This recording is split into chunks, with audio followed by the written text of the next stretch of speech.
Hi friends, నమస్తే. ప్రజాసేవ తెలుగు ఛానల్కి స్వాగతం. తెలంగాణ రాష్ట్రంలో కొత్త పెన్షన్ల కోసం ఎదురు చూస్తున్నటువంటి ప్రజలకి రాష్ట్ర ప్రభుత్వం భారీ శుభవార్తని తెలియజేయడం అయితే జరిగింది. ఈ యొక్క కొత్త పెన్షన్ల పంపిణీ కార్యక్రమానికి సంబంధించి తేదీని కూడా ప్రకటన చేయడం అయితే జరిగింది. రాష్ట్రంలో ఉన్నటువంటి కీలక మంత్రి శాఖలో ఉన్నటువంటి మంత్రివర్యులైతే ఈ యొక్క తేదీని కూడా ప్రకటించడం అయితే జరిగింది.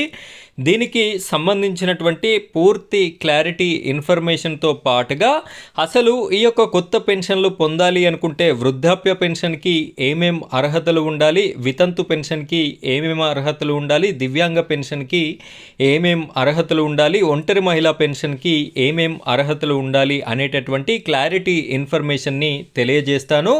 వీడియోని స్కిప్ చేయకుండా చివరి వరకు చూడండి. మొదటిసారి మన ఛానల్ని చూస్తున్నట్టయితే ఇలాంటి ఆసరా చేయూత పెన్షన్లకి సంబంధించిన ప్రతి అప్డేట్ వీడియోస్ మన ఛానల్లో రావడం జరుగుతుంది. ఖచ్చితంగా మన ఛానల్ని సబ్స్క్రైబ్ చేసుకొని పక్కనే బెల్ ఐకాన్ ఉంటుంది, దాని మీద ట్యాప్ చేసి ఆల్ అని సెలెక్ట్ చేసుకోండి. ఇక ఇప్పటి వరకు ఈ వీడియోని లైక్ చేయనట్టయితే లైక్ చేయండి. ఆ వెంటనే హైప్ పాయింట్స్ అనేటటువంటి ఆప్షన్ వస్తుంది, దానిపైన క్లిక్ చేసి హైప్ పాయింట్స్ కూడా ఇస్తారని కోరుకుంటున్నాను.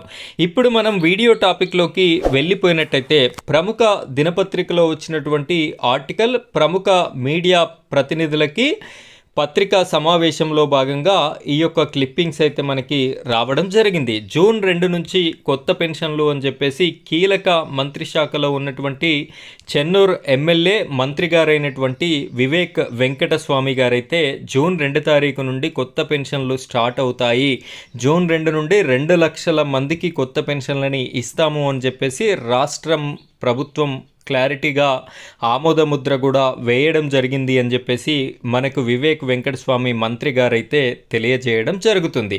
సో ఎవరెవరికి ఈ యొక్క పెన్షన్స్ వస్తాయి, ఏంటి అసలు ఈ అప్లికేషన్ ప్రాసెస్ అనేది ఎప్పుడు స్టార్ట్ అవుతుంది, దానికి సంబంధించిన వివరాలైతే ఇంకా మనకి అప్డేట్ అయితే ఇవ్వలేదు. అప్లికేషన్ స్టార్ట్ అవ్వగానే నేను మీకు మరొక వీడియో రూపంలో ఇన్ఫర్మేషన్ అయితే ఇవ్వడం జరుగుతుంది.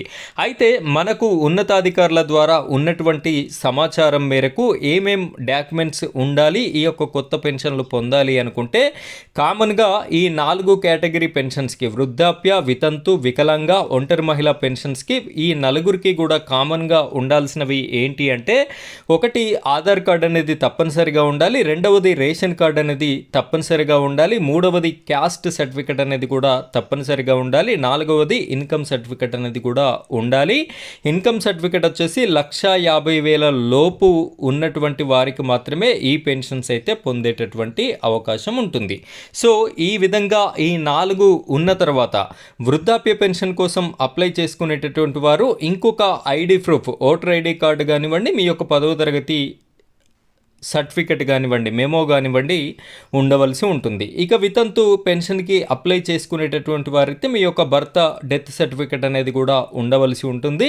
ఇక్కడ వికలాంగులు, దివ్యాంగులకి అప్లై చేసుకునేటటువంటి వారు యూడిఐడి కార్డు లేదా సదనం ఐడి కార్డు అయితే ఉండాలి.